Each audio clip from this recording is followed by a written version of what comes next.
ओला dock YouTube channel को subscribe करें और बेल आइकॉन को दबाना मत भूलें। जी अस्सलाम वालेकुम, मेरा नाम डॉक्टर नाइला है। मैं कंसल्टेंट गायनेकोलॉजिस्ट और इनफर्टिलिटी स्पेशलिस्ट हूँ और इसके अलावा मैं लेप्रोस्कोपिक सर्जरीज़ करती हूँ।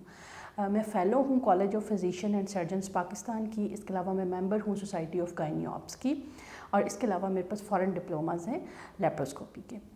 तो मैं ओलाडॉक के फ़ोरम से जो है वो बात कर रही हूँ। मेरा जो आज का टॉपिक है जिसके ऊपर हमने बात करनी है वो है फर्टिलिटी डेज़। पाकिस्तान के टॉप डॉक्टर्स के साथ अपॉइंटमेंट बुक करें, वो भी पेशेंट फीडबैक देखते हुए।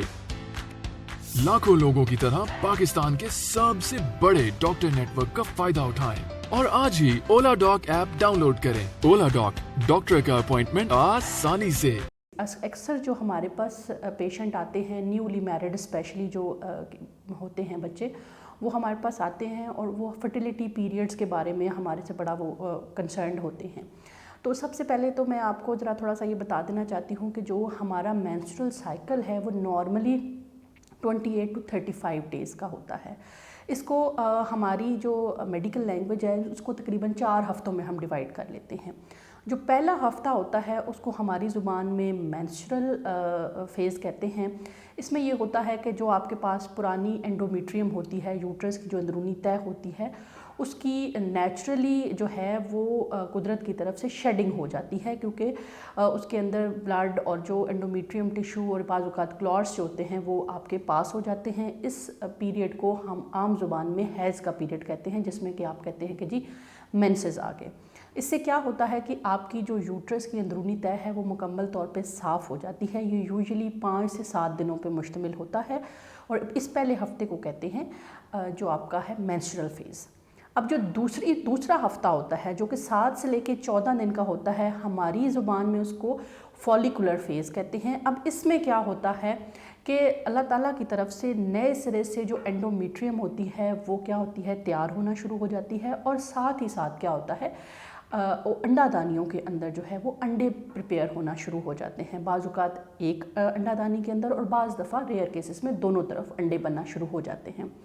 अब 14 दिन तक वो क्या होता है, वो एग बिल्कुल मैच्योर हो जाना चाहिए अगर सब कुछ नॉर्मल है, और जो आपकी एंडोमेट्रियम भी होती है वो भी बिल्कुल रेडी हो जाती है फॉर द इम्प्लांटेशन।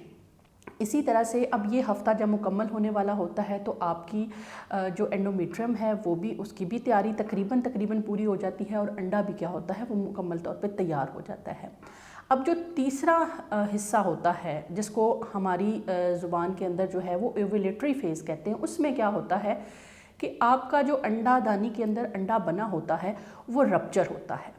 एग्जैक्टली जब अंडादानी के अंदर जो अंडा बना होता है वो रप्चर होता है तो उसकी उम्र होती है तकरीबन 24 से लेके 48 घंटे तक। ये वो टाइम है कि अगर आपके जेनिटल ट्रैक के अंदर जरासीम या स्पर्म्स मौजूद होंगे तो वो अंडा क्या होगा, फर्टिलाइज हो जाएगा।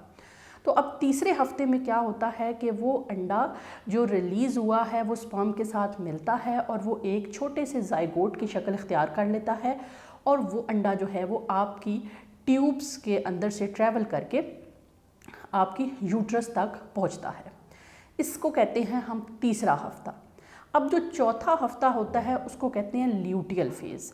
अगर आपका अंडा रिलीज़ के टाइम आपके बच्चादानी के अंदर, अंडादानी के पास जरासीम या स्पर्म्स मौजूद होंगे तो ये जाइगोट जो आपका बच्चादानी के अंदर पहुंचा है ये उसके अंदर इम्प्लांट होने लग जाता है, या अगर मैं आम ज़ुबान में कहूँ तो ये अपनी जड़ें उसके अंदर मजबूत करने लग जाता है उस एंडोमेट्रियम के अंदर जो कि अल्लाह ताला की तरफ से तैयार की गई है। इस टाइम में मैक्सिमम ब्लड जो होता है वो एंडोमेट्रियम की तरफ आना शुरू हो जाता है ताकि अगर इसके अंदर एम्ब्रियो या जाइगोट आया है तो उसको मैक्सिमम न्यूट्रिशन दी जाए और वो इम्प्लांट हो जाए।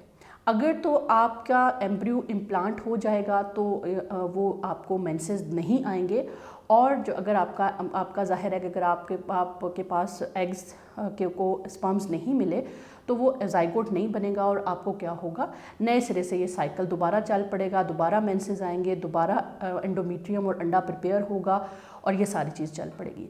ये मैंने आपको जो पूरा 4 हफ्तों का कॉन्सेप्ट दिया है ये मैंने इसलिए दिया है कि आपको ये जानना आसान हो जाए कि किस टाइम के अंदर जो है वो फर्टिलिटी मुमकिन है। हमारे पास जो 6 डेज़ होते हैं उनको हम कहते हैं फर्टिलिटी डेज़। अब वो डेज़ कौन से हैं और क्यों हैं वो मैं आपको बताऊंगी। जो हमारी माहवारी के 10वां, 11वां, 12वां, 13वां, 14वां, 15वां दिन, स्पेशली 11 से लेके 15वें 16वें दिन तक का जो विंडो होता है, इसको कहते हैं फर्टिलिटी विंडो। अब इसको फर्टिलिटी विंडो क्यों कहते हैं, इसके पीछे थोड़ा सा हम समझ लेते हैं कि जो मर्द के जरासीम होते हैं वो फीमेल की अंडादानी, ट्यूब्स और पेट के अंदर तकरीबन 5 से लेके 7 दिनों तक ज़िंदा रह सकते हैं। तो अगर आपका हस्बैंड के साथ आपका इंटरकोर्स हुआ है फॉर एग्ज़ाम्पल 11वें दिन के ऊपर और आपका अंडा रिलीज़ हुआ है 14वें दिन के ऊपर, तो still egg is there and sperm is there. तो वो क्या होगा कि हमारे पास जो आप फर्टिलाइजेशन है वो हो जाएगी और जाइगोट बन जाएगा और प्रेगनेंसी के चांस मैक्सिमम हैं। तो हम अपने पेशेंट्स को कहते हैं जिनका नॉर्मल 28 to 30 डेज़ का साइकिल होता है, तो हम उन्हें कहते हैं कि वो 11वें से लेके 16वें दिन तक ऑल्टरनेट डेज़ पे हस्बैंड से रिलेशन कायम रखें, ताकि जब कभी भी ओव्यूलेशन हो ऑलरेडी आपकी यूट्रस के अंदर और आपकी ट्यूब्स और पेट के अंदर जरासीम मौजूद हों और ताकि फर्टिलाइजेशन पॉसिबल हो सके। इनमें से जो 11वां, 12वां और 13वां दिन है, इनको हाईली फर्टिलाइज डेज़ कहा जाता है कि क्योंकि इसमें अगर आप हस्बैंड के साथ मिलाप करते हैं तो काफ़ी सारे चांसेस हैं कि जब कभी फर्टिलाइजेशन होगी, तो अगर फॉर एग्जांपल फर्टिलाइजेशन या अंडा 12वें दिन पे भी रिलीज़ हो सकता है, 13वें दिन पे भी हो सकता है, 14वें दिन पे भी हो सकता है। तो जब कभी भी वो रिलीज़ होगा तो उसको स्पर्म्स अवेलेबल होंगे और एम्ब्रियो बनने के और बेबी होने के चांसेस मैक्सिमम हो जाएंगे। लेकिन फॉर एग्जांपल अगर जो इसी तरह से जो हमारे पास 14वां, 15वां और 16वां दिन है, उसको हम रिलेटिवली लेस फर्टाइल डेज़ क्यों कहते हैं? होते वो भी फर्टाइल डेज़ हैं, लेकिन होता क्या है कि अंडा जो होता है, फीमेल का एग जो होता है, वो मिनिमम 24 और मैक्सिमम 48 आवर्स के बाद डिज़ोल्व हो जाता है। फॉर एग्जांपल अगर आपकी ओव्यूलेशन हो गई 13 डे के ऊपर और आपने हस्बैंड से रिलेशनशिप कायम किया 14वें दिन पे, तो उसमें क्या होगा कि रिलेटिवली लेस चांस होता है कि बोथ एग्स एंड स्पर्म्स को वो मीट कर सकें। तो लेकिन अगर आपकी ओव्यूलेशन किसी वजह से डिले हो गई है और आप इन डेज़ में इंटरकोर्स करते हैं, तो इनमें भी चांस है, लिहाजा इनको हम अपनी ज़ुबान में कहते हैं रिलेटिवली लेस फर्टाइल डेज़। तो टोटल जो फर्टिलिटी विंडो हुआ हमारे पास, उसमें 11 से लेके 16 to 17 डेज़ तक, ये 6 to 7 डेज़ यानी ये वाला 1 वीक को हम कहते हैं। और हम पेशेंट को प्रेफर करते हैं कि 11, 12 और 13 डेज़ को मैक्सिमम यूज़ करें, क्योंकि अगर आपकी ओव्यूलेशन स्टार्ट में भी हो जाती है, 12वें दिन पे भी हो जाती है, तो तब भी वो आपका स्पर्म्स अवेलेबल होंगे। और अगर लेट होती है तो स्पर्म की एज तो वैसे ही 5 to 7 डेज़ हैं, तो वो लेट स्पर्म जो ओव्यूलेशन होता है उसको भी कवरेज दे देते हैं, और उसमें क्या होता है कि आपकी प्रेगनेंसी के चांसेस ज़्यादा होते हैं। अब अक्सर पेशेंट हमारे पास आते हैं और वो कहते हैं कि जी हमारे हस्बैंड ने बाहर से आना है, या फॉर एग्जांपल किसी इश्यूज़ की वजह से हमें लिमिटेड डेज़ हैं जो हम यूटिलाइज़ कर सकते हैं। तो उनको मेरी ये रिक्वेस्ट है कि आपने चाहे फर्टिलिटी मेडिसिन्स ली हैं या नहीं ली हैं, फर्टिलिटी मेडिसिन्स के साथ अंडा बनने का और रप्चर होने का चांस ज़रा मैक्सिमम हो जाता है, लेकिन नॉर्मली फ़ीमेल में भी 1 महीने में कम से कम 8 से 9 साइकिल ऐसे होते हैं जिसमें अंडा बनता है।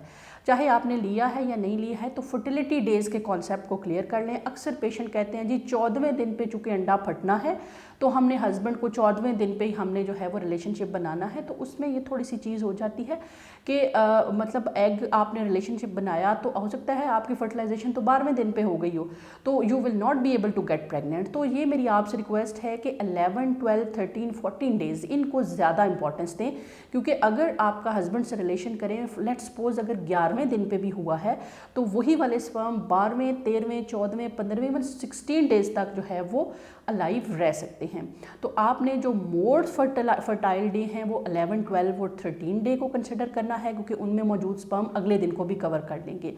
और अगर आप में से किसी को किसी वजह से नहीं, तो आप उन डेज़ को भी यूटिलाइज़ कर सकते हैं। ये वो टाइम है जिसमें कि मैक्सिमम टाइम जो होता है वो फर्टिलाइजेशन हो जाती है और जो है वो एम्ब्रियो बनने का चांस होता है। तो ये सारी होपफुल आपको ये इन्फॉर्मेशन जो है वो जो मैंने 4 डेज़ का बताया है वो आपको बेहतर तरीके से समझ आ गई होगी और आपको फर्टिलिटी डेज़ और फर्टिलिटी विंडो की भी समझ आ गई होगी।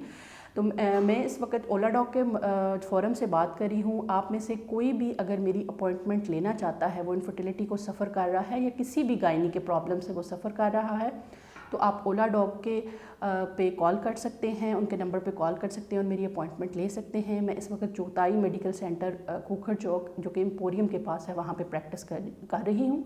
तो आप मेरी अपॉइंटमेंट लेके मुझसे रब्ता कर सकते हैं। Thank you so much.